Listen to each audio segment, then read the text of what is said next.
పదాలకి స్తోత్రాలు చెల్లిస్తున్నాం. ఈ పరిశుద్ధ దినాన్ని బట్టి మీకు వందనాలు బాబు.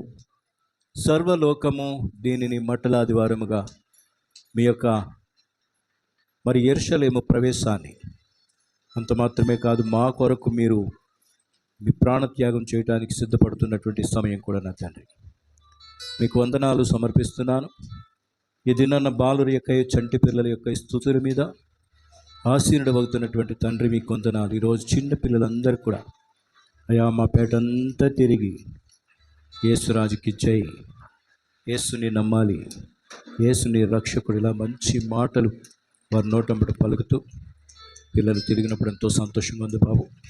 నీ దీనదాసుని శ్రేష్టమైన సమయాన్ని పురస్కరించుకొని కొద్ది నిమిషాలు మీ మెలనైన స్వరాన్ని నీ బిడ్డల మధ్యకి తీసుకురావడానికి సహాయం చేయండి. అవును తండ్రి, నా శరీరం కొంచెం బలహీనంగా ఉన్నా ఆత్మసిద్ధమే కాబట్టి నా తండ్రి మీరు ఏ వాక్కులైతే ఇస్తారో అవి ధ్యానం చేసుకోగలగటానికి సహాయం చేయమని మనం చేస్తున్నాం. కృతజ్ఞతాస్తుతులు చెల్లిస్తూ రాని బిడ్డలు చాలామంది ఉన్నారు తండ్రి, వారికి కూడా సమయాన్ని సద్వినియోగపరచుకుంటూ సహాయం చేయమని యేసు నామమున ప్రార్థిస్తున్నాను పరమ తండ్రి. దేవునికి స్తోత్రం. మొదటిగా దేవునికి స్తుతులు చెల్లిస్తున్నాను. ఆ తదుపరి మీ అందరికీ ప్రభు నామములో నా ప్రత్యేకమైనటువంటి వందనాలు, శుభములు తెలియజేస్తున్నాను. ఈరోజు చాలా ప్రపంచమంతా కూడా సంతోషంగా చిన్నపిల్లలందరూ ఆనందించేటువంటి ప్రశస్తమైన దినం. మరి పండగ వాతావరణం కదండి.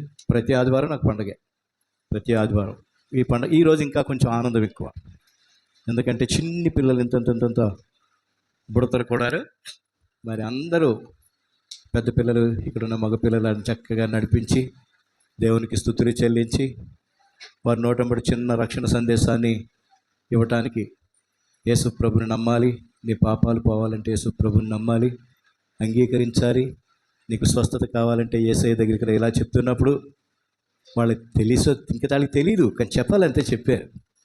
ఈ మాత్రం సువార్త కూడా చెయ్యని విశ్వాసులు చాలామంది ఉన్నారు కదండి. ఈ రెండు మాటలు చెప్పగలిగేటువంటి విశ్వాసులు చాలా తక్కువే. పిల్లలు ఈరోజు వారి ఆనందాన్ని చూస్తే ఆనందానికి అవసరం లేవు. దేవునికి స్తోత్రం. హల్లెలూయా, హల్లెలూయా. మరి చిన్న పిల్లల యొక్క ఈ మటలన్నీ చూస్తూ ఉంటే యేసుప్రభు వారు మన చర్చిలో కూడా వచ్చినట్టుగా అనిపిస్తుంది కదండి. చాలా సంతోషంగా ఉంది చూడటానికి, కన్నుల పండుగగా ఉంది. సరే, ఈ మట్టలు పట్టుకొని వాళ్ళు ఏం చేశారంటే యేసు ప్రభుని స్తుతించడం మొదలుపెట్టారు. మొదటిగా ఒక వాక్యాన్ని మీకు చూపిస్తాను చూడండి. లేవియా కాండము తీయండమ్మా. తీసారా బాబు? 23వ అధ్యాయం తీయండి. 39-40 వచ్చిన చదవండి బాబు, గట్టిగా చదవండి. 7వ నెల 15వ దినమున మీరు భూమి పంటను కూర్చుకొనగా 7 దినములు యెహోవాకు పండుగ ఆచరించవలెను. సరే వినండి, మీరేం చేయాలంటే భూమి పంటను అంటే పండిన పంట అంటే వ్యవసాయాన్ని ఉద్దేశించి చెప్తున్నదిగా కనబడుతుంది. 7 దినాలు యెహోవాకు పండుగ ఆచరించాలి. ఏం చేయాలండి? పండుగ ఆచరించాలి. ఇప్పుడు చదవండి బాబు. మొదటి దినము విశ్రాంతి దినము, 8వ దినము విశ్రాంతి దినం. ఆగుదాం. మొదటి దినమున విశ్రాంతి దినము, 7వ దినమున విశ్రాంతి దినము.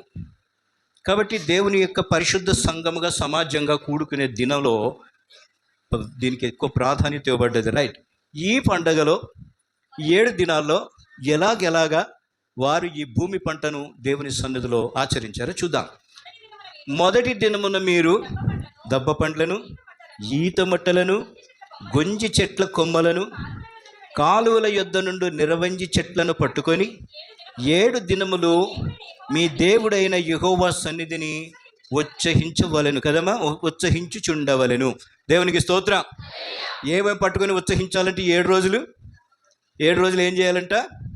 గట్టి చెప్పండి, బైబిల్లో చదివే చెప్పండి. తర్వాత దబ్బ పండ్లను, ఈత మట్టలను, గొంజి చెట్లను, కాలువ యొద్ద నుండి నిరవంజి చెట్లను పట్టుకొని దేవుని సన్నిధిలో ఏం చేయాలంట కదండి. మనకి మట్టలు పట్టుకోబుద్ధి అవ్వదు, కానీ అక్కడ భూమి పంట అనేటువంటి ఒక పండుగ చేసేటప్పుడు యూదులు ఏం చేశారంటే మట్టలు పట్టుకొని, ఈత మట్టలు పట్టుకొని, దబ్బ పండ్లను పట్టుకొని, నిరవంజి చెట్లను, గొంజి కొమ్మలను ఇవన్నీ పట్టుకొని 7 దినాలు దేవుని సన్నిధిలో మరి ఏం చేశారంటే వాటిని పట్టుకొని స్తుతులు చెల్లించారు. ఆ ఆనవాయితీ ప్రకారంగా యేసు ప్రభువుని ఈ మట్టల ఆదివారం అంటే పనిగట్టుకొని మట్టల ఆదివారం అని పరిశుద్ధ గ్రంథంలో వ్రాయబడలేదు, కానీ వారికి ఉండేటువంటి దేవుని సన్నిధిలో 7 దినాలు పండుగ అనుభవించినప్పుడు ఆ 7 దినాలు కూడా ఈత మట్టలను పట్టుకొని వారు ఏం చేశారంట, దేవునికి స్తుతులు చెల్లించారంట. అది ఒక ఆనందము, సంతోషము. అలాగ యేసు ప్రభు వారు యెరూషలేములో జయోత్సవముతో ప్రవేశించినప్పుడు అక్కడ ఉన్నటువంటి అందరూ, నేను ఇక్కడ మనం చిన్నపిల్లలతోనే మట్టలు పట్టుకొని తిరగడం చూస్తున్నాం, కానీ పెద్దవాళ్ళం మనం పట్టుకోం కదండి. మరి ఆ పిల్లలకి ఆ మట్ట ఇవ్వకపోతే ఒప్పుకోరు, వాళ్ళకి అక్కడ గుచ్చుకుంటే మన భయం. ఇక్కడ చక్కగా వారు ఏం చేశారంట, ఈత చెట్లను పట్టుకొని మట్టలు పట్టుకొని దేవునికి పండుగ ఆచరించారంట దేవుని సన్నిధిలో. ఆ విధంగా పండుగ ఆచరించవలను. ఇప్పుడు దాన్ని బేస్ చేసుకొని ఆనాటి దినాలలో వారు అనుసరించినటువంటి తోర అంటే పరిశుద్ధ గ్రంథము, పంచకాండాల్ని తోర అంటారు, ధర్మశాస్త్రం అంటారు. మరి పాత నిబంధన అంతా కూడా ఆ విధంగా వారు ఏం చేశారంటే అనుసరించారు. అనుసరించి దేవుని మహిమపరిచినట్లుగా మనం చూస్తున్నాం. ఇక్కడ కొమ్మలు పట్టుకొని తిరగటం అనేది వేడుక కాదండి, దేవునిని స్తుతించటం ఈ ఆనవాయితీ వారికి ఉంది. కాబట్టి వారు ఏం చేశారంటే మట్టల ఆదివారం వచ్చినప్పుడు, ఈ ఆదివారం వచ్చినప్పుడు ఇంకొక ఈ వచ్చే సోమవారం నుంచి అంతా పరిశుద్ధ వారం, ఎప్పుడు దాకా శుభ శుక్రవారం దాకా ఈ వారం రోజులు కూడాను ఎక్కువ ధ్యానాలు చేస్తాం. మనం యేసు ప్రభుని ఎరిగినటువంటి మనం అందరం ఎక్కువ ధ్యానాలు చేసుకునేటువంటి ఒక గొప్ప పండుగ. యేసు ప్రభుని ఆత్మతోనూ సత్యముతోనూ ఆరాధించే గొప్ప పండుగ ఇది.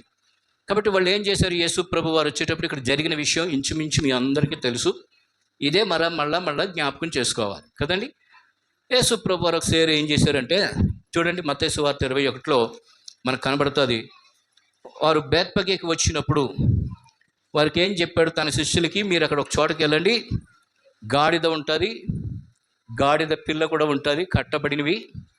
ఇప్పుడు దాకా దీని మీద ఎవరు సవారీ చేయలేదు, అంటే దాన్ని వాడలేదు, దేనికి వాడలేదు, శ్రేష్టమైనవి.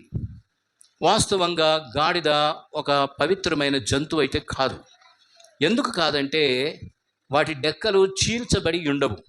గుర్రం అనగా ఇదనగా దాన్ని అపవిత్రమైన జంతువులలో పోల్చడం మనం చూస్తాం. లేవియాకాండం చదివితే అర్థమవుతుంది.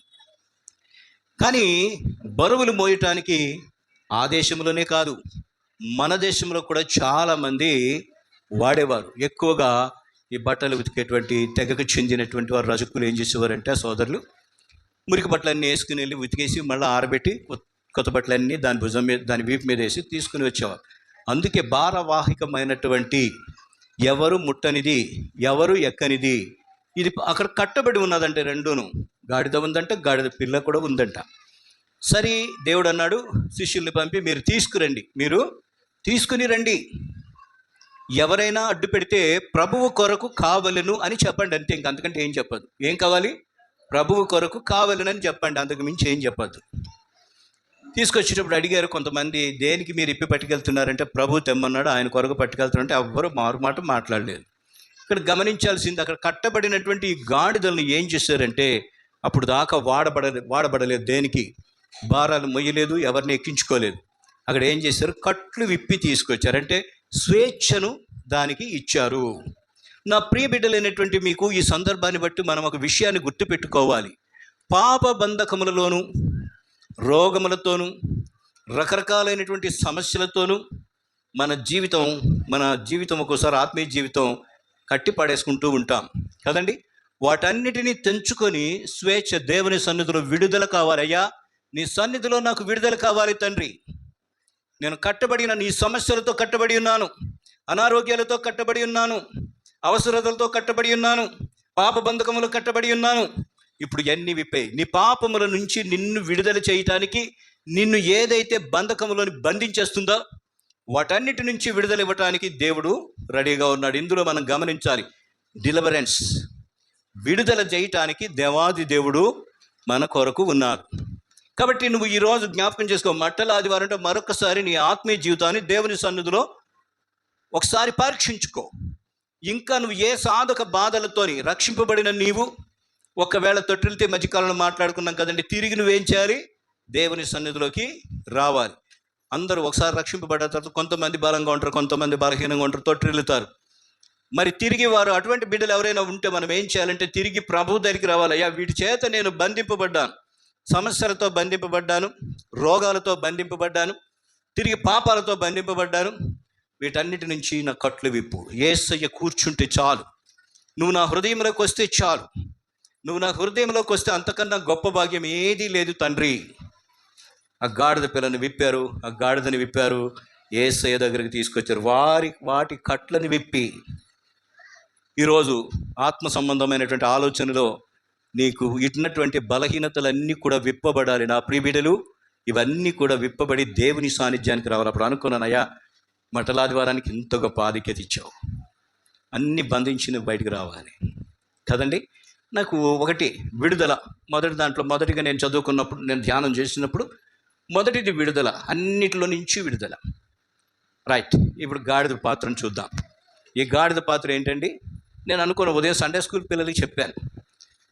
మరి పిల్లలకి బాగానే అర్థమై ఉంటుంది, బాగానే విన్నారు. ఈ మట్టలాడవిలో ఉన్న మట్టలాదివారం సారాంశాన్ని బాగానే విన్నారు. దేవునికి స్తోత్రం, హల్లెలూయా, హల్లెలూయా. గాడిద పిల్ల ఎప్పుడు ఎక్కనిది, ప్రభు ఎక్కుతున్నారు. ఒకటి మనం ఆలోచిస్తే అది పవిత్రమైనది కాదు, కానీ యేసు ప్రభు వారు దాని మీద కూర్చుంటం వల్ల దానికి ఒక ఘనత, పవిత్రత సమకూర్చబడ్డాయి.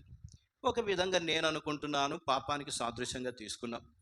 ప్రభువుని కానీ మనం కలిగి ఉంటే మన జీవితం చాలా ధన్యకరంగా ఉంటుంది, మన జీవితము చాలా ధన్యకరంగా ఉంటుంది. దేవునికి స్తోత్రం. ఇప్పుడు ఆ గాడిద పిల్లని తీసుకురాగానే ఏం చేశారంటండి? బట్టలు వేసారంట దాని మీద. ఫస్ట్ ఏ వేశారు? మీకు ఇందాకే చెప్పాను, అది భారతదేశం, మన ప్రాంతంలో కూడా శ్రమజీవే కదండి, చాలా కష్టపడుతుంది. కానీ దాని అపవిత్రమైన జంతువులలో దాని గిట్టెలు చీలి ఉండని కారణంగా అపవిత్రమైనదిగా ఎంచబడ్డది. అయినా దేవుని యేసు ప్రభువుని కూర్చోపెట్టుకున్న కారణంగా విలువ లేని ఆ జంతువుకి ఏమొచ్చిందంటే విలువ వచ్చింది. దేవునికి స్తోత్రం. బట్టలు వేసేటప్పుడు దానికి ఎలా ఉండుంటుంది? అయ్యి బాబాయ్, నా మీద బట్టలు వేసారు అనుకుంది. ఇప్పుడు బట్టలు వేసిన తర్వాత ఏం చేశారు? యేసు ప్రభు వారు కూర్చున్నారు. ఇక్కడ దాకా దాని మనసులో ఏముంటుందో నేను అనుకుంటున్నాను. దానికంటూ మనసు ఉంటే ఉంటుంది లేంటే దానికి కూడా కదా. ఇప్పుడు బయలుదేరి ప్రయాణమై వెళుతూ ఉంది, యెరూషలేముకి వస్తూ ఉంది. ఇప్పుడు ఏం చేస్తున్నారంట? మొదటి దాని మీద బట్టలు వేసారు యేసుప్రభు కూర్చోటానికి. ఇప్పుడు యేసుప్రభు కూర్చున్న కారణంగా దానికి బట్టలు వేసారు. ఇప్పుడు రోడ్ అంతా బట్టలు పరుచుకుని వెళ్ళిపోతున్నారు. ఇప్పుడు దాని మనసు ఎలా ఉంటా చెప్పండి? ఏముండదు దానికి కదా. అది అనుకుంటుంది, మనం మానవత్వంలో మనం ఆలోచిస్తే యేసు ప్రభువే నా మీద కూర్చుంటే నాకెంత ఘనత. దేవునికి స్తోత్రం. ఇంకోటండి, యేసు ప్రభు కూర్చున్నారు, కొంచెం సేపు అయిపోయిన తర్వాత దాని పాత్ర అయిపోయిందని మళ్ళీ చెప్తున్నాను, దాన్ని ఎవ్వరూ తృణీకరించారు. ఎందుకంటే దానికి ఎక్కడ లేని గౌరవాన్ని ఆపాదిస్తారు. ఇది యేసు ప్రభు కూర్చున్న గాడిద, దీని మీద ఏమి వేయటానికి వీలు లేదు, దీన్ని కట్టడానికి వీలు లేదు, దీనికి స్వేచ్ఛనివ్వాలి కదండి. అంతేనండి. నాకు అనిపిస్తుంటుంది, బైబిల్ ఖరీదు ఎంతండి? బైబిల్ ఖరీదు ఇప్పుడు 250 రూపాయలండి. 280, 300 దాకా ఉంది. ఈ పరిశుద్ధ గ్రంథాన్ని మొట్టమొదటి జాన్ గూటెన్బర్గ్ అనేటువంటి ఆయన అచ్చు యంత్రాన్ని కనుక్కున్నాడు. అవునా? అంతేనా? జాన్ గూటెన్బర్గ్ ఏం కనుక్కున్నాడు? అచ్చు యంత్రాన్ని కనుక్కున్నప్పుడు ఫస్ట్ దేన్నయ్యా ముద్రించారంటే బైబిల్ని ముద్రించాడంటండి. ఆ ముద్రించినప్పుడు ఫస్ట్ 3 కాపీలే ప్రింట్ చేశాడంట ఆయన. 3 కాపీలు మాత్రమే ప్రింట్ చేశాడు. అందులో ఒక కాపీ 300 రూపాయలు కొనుక్కోగలిగేటువంటి ఈ రోజుల్లో, ఆ రోజుల్లో పోన్లే 1,00,000 రూపాయలు అనుకుందాం. ఆ పురాతనమైన కాపీని బిల్ గేట్స్ అనేటువంటి ఆయన 2 కోట్ల రూపాయలు అన్నారు. నేను అనుకుంటున్నాను $2 కోట్ల అయి ఉండొచ్చేమో అనుకుంటున్నాను. మన రూపాయల్లో చాలా ఎక్కువ. పోన్లేండి 2 కోట్లు అందాం అనుకుందాం. 2 కోట్లు అంటే తక్కువ అండి. వేలంపాట్లు చాలా ధర పెట్టి కొన్నాడు. ఎందుకు కొన్నాడంటే మామూలు బైబిల్ అయితే కొన్నాడు ఆయన, అంత రేటు పెట్టుకోండు, అక్కడ నియమించిన ధరకు కొనుక్కుంటాడు. దీన్ని ఎందుకు కొనుక్కున్నాడంటే ఫస్ట్ ఒక ప్రింటింగ్ మిషన్ మీద ప్రింట్ అయినటువంటి పరిశుద్ధ గ్రంథము. అందుకని రాజీ పడలేదు. ఎందుకంటే ఆ రోజుల్లో ధనికులలో ప్రపంచంలో గొప్ప ధనికుడు ఎవరు అంటే బిల్ గేట్సే. ఒక ప్రింటింగ్ మిషన్ మీద మొట్టమొదటి బైబిల్ కాపీని ఎంత కొంటే, ఇప్పుడు యేసు ప్రభు ఎక్కిన గాడిద పిల్ల యొక్క రేట్ ఎంత ఉంటుంది చెప్పండి? ఎంత ఉంటుంది బుజ్జి? ఎంత ఉంటుంది? ఏమన్నా విలువ ఉంటుంది దానికి? బోల్డ్ అంత విలువ ఉంటుంది. అదే కానీ బ్రతికి ఇప్పుడు ఉంటే ఇదే బిల్ గేట్స్ $10 కోట్ల కొన్నేమో కదండి. విలువ పెరిగిపోయింది. ఎందుకు విలువ పెరిగిపోయింది? యేసుక్రీస్తుని మోసిన కారణంగా విలువ పెరిగిపోయింది ఆ గాడిదకి.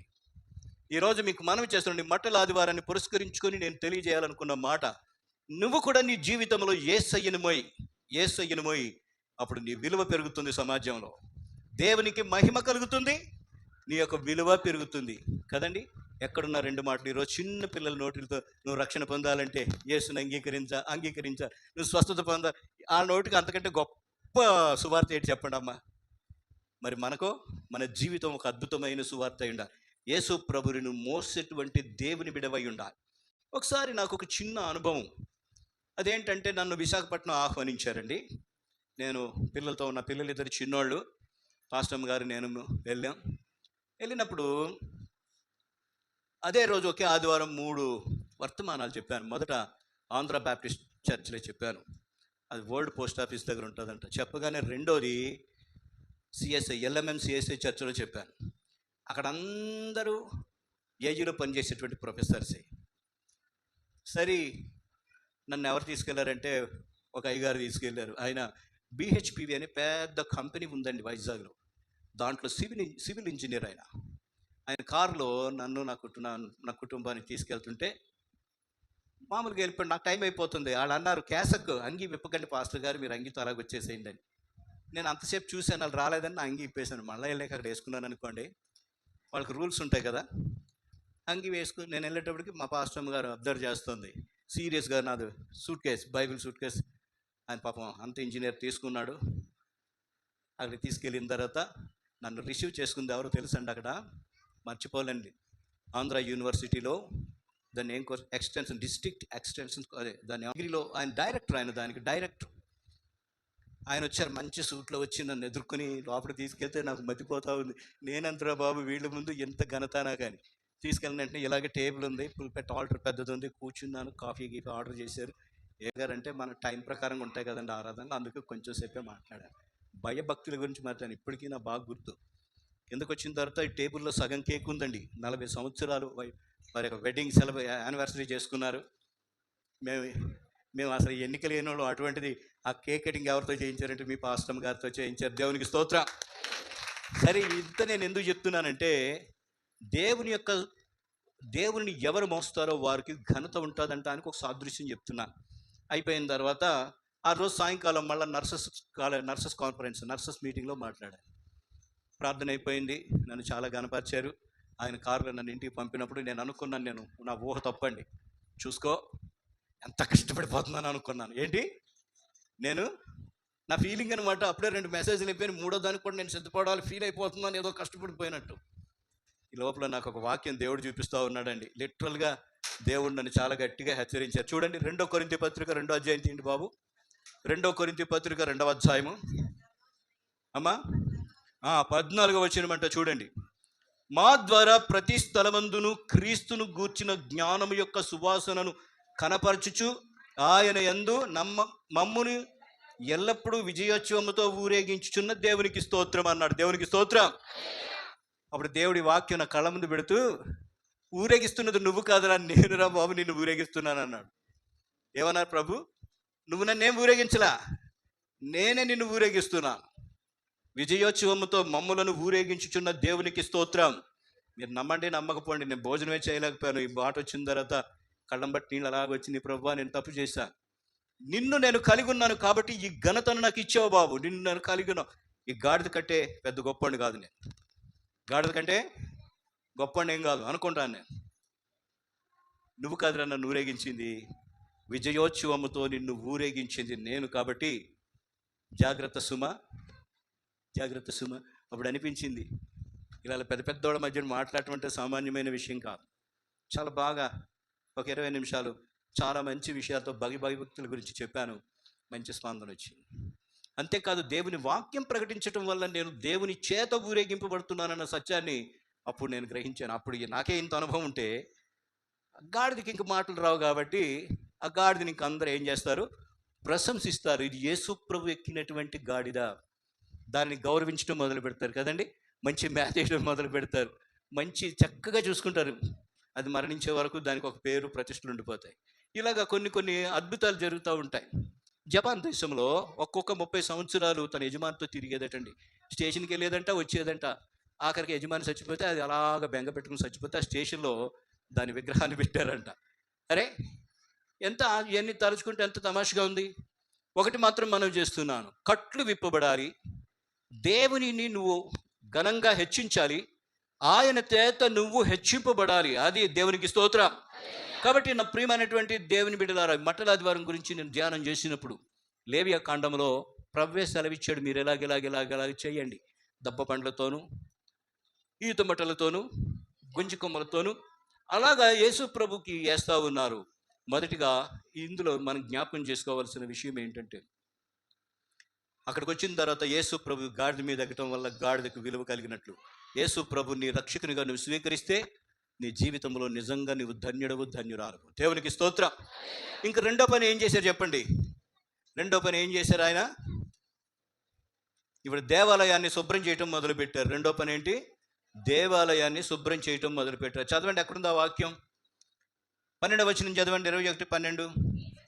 యేసు దేవాలయములో ప్రవేశించి క్రయ విక్రయములు చేయు వారినందరినీ వెళ్ళగొట్టి, రూకలు మార్చువారి బల్లలను, గువ్వలము వారి పీఠములను పడద్రోసి, నా మందిరము ప్రార్థన మందిరము. ఈ ప్రార్థన మందిరంలో మీరు బిజినెస్ చేయకూడదు. మీకు మనం మాట్లాడుకునే మాటలు కూడా చాలా దేవునికి సంబంధించిన మాటలే మాట్లాడుకోవాలంటాడు. మలాకీ గ్రంథం 3వ అధ్యాయం 16వ వచనం చదవండి. ఒకసారి చదవండి బాబు. మనం ఏం మాట్లాడుకుంటున్నామో దేవుడు చెవియొగ్గి వింటాడంట. చూడండి, మలాకీ 3:16 చూడండి. యెహోవా యందు భయభక్తులు కలవారు వాళ్ళు మాట్లాడుకొని చుంటుండగా ఏం చేశారంట? మీరందరూ దేవుని సన్నిధిలో మాట్లాడుకునేటప్పుడు దేవుడు ఆలకిస్తాడట. దేవుని యొక్క మందిరాన్ని ఏం చేశారంటే దొంగల గుహగా మార్చేశారట. చాలా బాధపడిపోయారు యేసయ్య. ఇది దేవాలయం అంటే సామాన్యమైనది కాదు సుమా. దేవాలయాన్ని పవిత్రంగా ఉంచాలి. ఈ దేవాలయంలో నువ్వు మాట్లాడుకునేటువంటి మాటలు కూడా పవిత్రమైనటువంటి మాటలు అయి ఉండాలి. నువ్వు మాట్లాడే ప్రతి మాట కూడా పవిత్రత కలిగి ఉండాలి. ఎందుకంటే దేవుని పరిశుద్ధ సన్నిధిలో నువ్వు ఏం మాట్లాడుతున్నావు అవన్నీ దేవుడు ఆలకిస్తాడట. దేవుడు ఆలకిస్తాడు.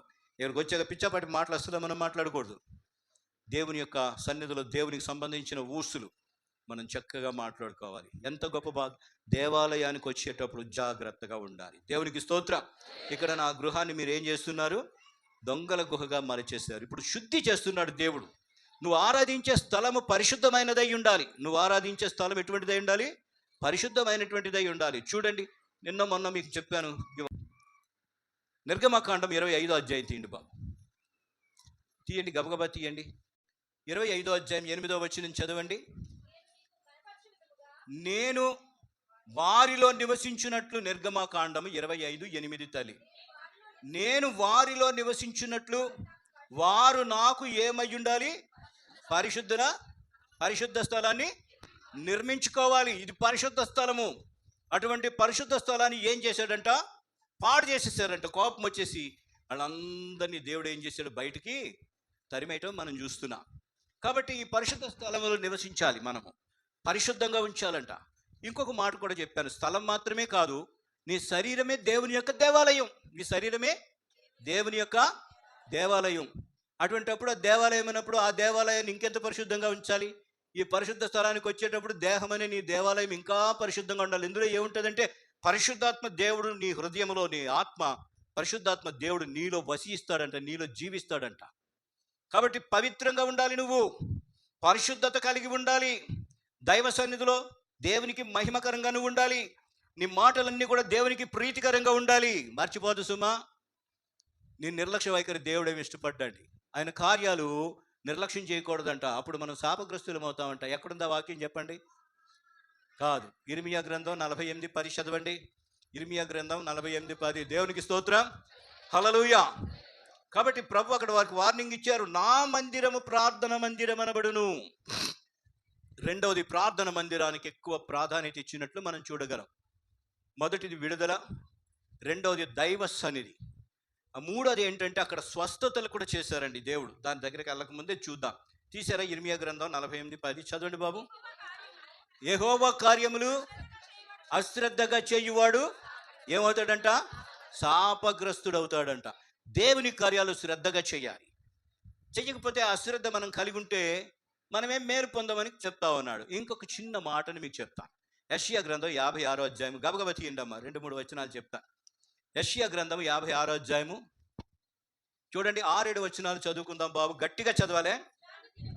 విశ్రాంతి దినమును అపవిత్రపరచకుండా ఆచరించుచు నా నిబంధనను ఆధారం చేసుకొనుచు యెహోవాకు దాసులై యెహోవా నామమును ప్రేమించుచు ఆయనకు పరిచర్య చేయవలెనని ఆయన పక్షముగా చేరు అన్యజనులను నా పరిశుద్ధ పర్వతమునకు తోడుకొని వచ్చేదను. ఎలాగుండాలంట ప్రార్థన మందిరంలో? మీరు చెప్పండి ఇప్పుడు ఎలాగుండాలి? దేవుని యొక్క నిబంధన ఆధారం చేసుకొనుచు దేవునికి దాసులై ఆయన నామమును ప్రేమించుచూ ఉండాలంట. దేవుని నిబంధనకు దాసులమై ఉండాలి. అంటే మన దగ్గర ఏముండకూడదు? నిర్లక్ష్య వైఖరి అస్సలే ఉండకూడదు. మీరు ఏదో ఒక సందర్భం చెప్తారు, రాకపోవడానికి కారణాలు చాలా చెప్తారు. తప్పులు ఇవన్నీ ఇటువంటివన్నీ లెక్కేయకూడదు. నీకు బయట ఎన్నున్న దేవుని దగ్గరికి మాత్రం వేగిరమైనటువంటి మనసు కలిగి రావాలి. దేవునికి స్తోత్రం, హల్లెలూయా. మీరు ఎన్నో చెప్తా ఉంటారు, నేను వింటూ ఉంటాను. ఇవన్నీ నిజాలు కావాలి నాకు తెలుసు, మీరు చెప్పే కొన్ని కదండి. ఇప్పుడు మిమ్మల్ని కొంతమందిని ప్రశ్నలు వేస్తాను అనుకోండి, మీ దగ్గర జవాబే ఉండదు. ఒక్క చిన్న నవ్వు నవ్వి ఊరుకుంటారు, ఇదే మా జవాబు అండి కదండి. అక్కడ చూడండి, 7వ వచనం చదువుదాం. నా ప్రార్థన మందిరములో వారిని ఆనందింపజేసేదని అన్యులైనటువంటి వారందరి గురించి చెప్తూ, నా బలిపీఠము మీద వారు అర్పించు దహన బలులను నాకు అంగీకారములగును. నా మందిరము సమస్త జనులకు ప్రార్థన మందిరం అనబడును. నువ్వు చేసేటువంటి ప్రార్థన స్తుతి దీపాలే నువ్వు దేవునికి అర్పిస్తున్నటువంటి బలులు అనేటువంటి విషయాన్ని మర్చిపోకు. బలి అంటేనే అర్థం ఏంటంటే సమర్పణ అని అర్థం. బలి దేనికి సూచన అంటే, బలిపీఠాలు దేనికి సూచన అంటే దేవునికి సమర్పించడం. నువ్వు సమర్పించేటువంటి బలితో చూడు, అది దేవునికి నువ్వు సమర్పించటం, సాక్రిఫైస్ చేయటం, త్యాగం చేయటం అంటాడు. సమస్త జనులకు ప్రార్థన మందిరం. సామాన్యమైనది కాదు దేవుని మందిరం కదండి. మన మందిరం చిన్నదైనంత మాత్రాన మందిరం కాకపోదు కదా. ఈ మందిరంలో ఎలా ఉండాలంటే డిసిప్లిన్గా ఉండాలంట. ఒక ఆయన తప్పిపోయాడు చూడండి, ఆయన గురించి చెప్పి నేను ఆపుతాను. 2వ దినవృత్తాంతాలు 26వ అధ్యాయం తీయండి. తీస్తే అందులో 15వ వచనం చదవండి బాబు.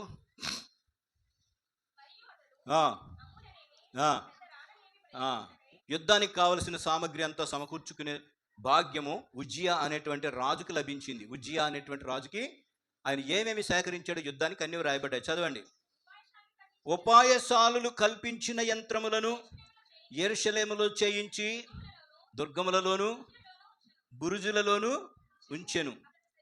గమనించండి అమ్మ, ఇక్కడ బాగుంటుంది చూడు. అతడు స్థిరపడు వరకు అతనికి ఆశ్చర్యకరమైన సహాయము కలిగిన. దేవునికి స్తోత్రం.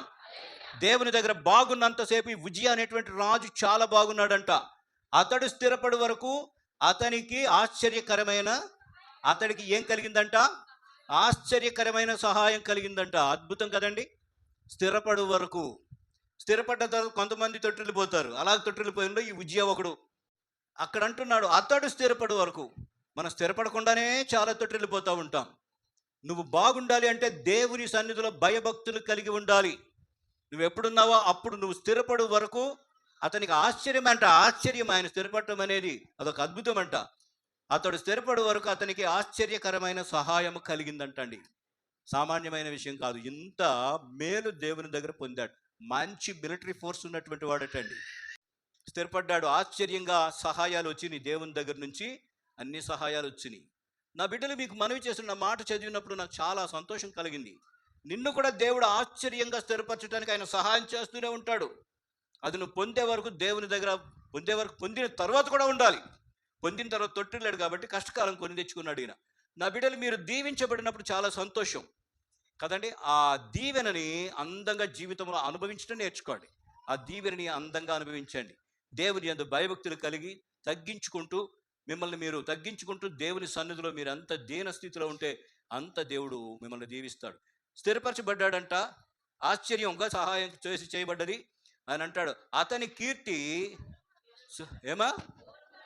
చాలా దూరం వెళ్ళిపోయిందంట. అతని కీర్తి చాలా దూరం వెళ్ళిపోయిందంట. ఇప్పుడు ఆ ఉజ్జియా చేసిన పెద్ద పొరపాటు ఏంటంటే, ఇప్పుడు అన్నీ అయిపోయినాయి, దేవుని మందిరం మీద పడ్డాడంట. అన్నీ అయిపోయి ఎక్కడ పడ్డాడు? దేవుని మందిరం మీద పడ్డాడు. రాయి రాయి రాయి రాయమని లోపలికి వచ్చేసాడు. ధూపం వేసేటువంటి ధూపార్తిని తీసుకున్నాడు. ఇప్పుడు యాజకుల కోపం వచ్చింది. నువ్వు రాజు అయితే అయ్యావు, దేవుని కంటే గొప్పోడివి కాదు. నువ్వు రాజు అయితే అయ్యావు, నువ్వు దేవుని కంటే గొప్పోడివి కాదు. ముందు ఇక్కడ నువ్వు యాజకత్వం చేయడానికి వీలు లేదు, బయటకు పో అన్నారు. కోపం వచ్చేసిందంటండి, అయ్యగారి కోపం వచ్చేసిందంట. కోపం వచ్చేసి ఆ ధూపార్తిని తీసుకుని, ఇప్పటికీ సిరియన్ ఆర్థడాక్స్ అనేటువంటి ఒక డినామినేషన్ వాళ్ళు 3 గంటలు నిలబడి స్తుతి ఆరాధన చేస్తారండి, ఆ దైవజనుడితో సహా. ఇక్కడ నేను చాలాసేపు కూర్చుంటున్నాను నొప్పులని, అవన్నీ కుదరవు. అక్కడ విశ్వాసులందరూ లేచి నిలబడ్డారా, చివరి ఆశీర్వాదం తీసుకునే వరకు సిరియన్ ఆర్థడాక్స్ డినామినేషన్లు అలాగ ఉండాలి.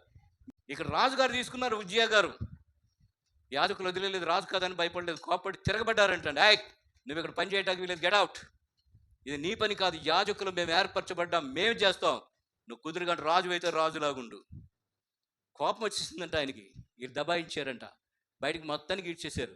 ఈడ్చే టైంకి ఏమైంది, అయ్యగారికి కుష్ఠరోగం వచ్చేసిందంట అక్కడే దెబ్బకి. బయటికి తీసుకొచ్చేటప్పుడు పనిష్మెంట్ కూడా వచ్చేసింది. మళ్ళా తను దేవాలయం వెళ్ళటానికి అనుకూలంగా లేకుండా, వెళ్ళటానికి అవకాశం లేకుండా అతని కుష్ఠరోగం వచ్చేసింది. కాబట్టి దేవుని సన్నిధికి వచ్చేటప్పుడు వందన విధేయత కలిగి దేవుని సన్నిధికి రావాలి. నిర్లక్ష్య వైఖరి వదిలేయాలి, వందన విధేయత కలిగి రావాలి. దయచేసి మీరు అక్కడ చదివితే నేను చెప్పిన దానికంటే ఇంకా అందంగా అర్థమవుతుంది. మళ్ళీ ఎప్పుడు ఆలయ ప్రవేశం చేసే భాగ్యాన్ని అతను పొందలేదు. అలాగే ఇంకొక అయ్యగారు ఉన్నారు, దినవృత్తాంతాలు 32లో 25 చదివండి బాబు. 2వ దినవృత్తాంతాలు 32:25. అమ్మా అయితే హిజ్కియా రోగి అయి, నేను 24 చదవని పర్లేదు. మరణ దశలో నుండెను. అతడు యెహోవాకు మొర్ర పెట్టగా ఆయన అతనికి తన చిత్తమును తెలియపరిచి అతనికి సూచన ఒకటి దయచేశాను. అయితే హిజ్కియా మనసును గర్వించి తనకు చేయబడిన మేలుకు తగినట్లు ప్రవర్తింపనందున అతని మీదికి యూదా యెరూషలేముల వారి మీదికి కోపము రాగా వెంటనే గర్వం వదిలేశాడట. హిజ్కియా చాలా మంచివాడండి, దేవుడు అంటే చాలా భయభక్తులు కలిగినవాడు. ఈయనకి సమృద్ధి ఎక్కువ అయిపోగానే గర్వం వచ్చేసిందంట. వెంటనే ఆయన ఏం చేశాడంట, గమనించి తన గర్వాన్ని విడిచాడంట. విడిచి ఏం చేశాడంట, హిజ్కియా హృదయ గర్వం విడిచి తానును యెరూషలేము కాపురస్తులను తమను తాము తగ్గించుకొనిరి. గనుక హిజ్కియా దినములలో యెహోవా కోపము జనముల మీదకి రాలేదు.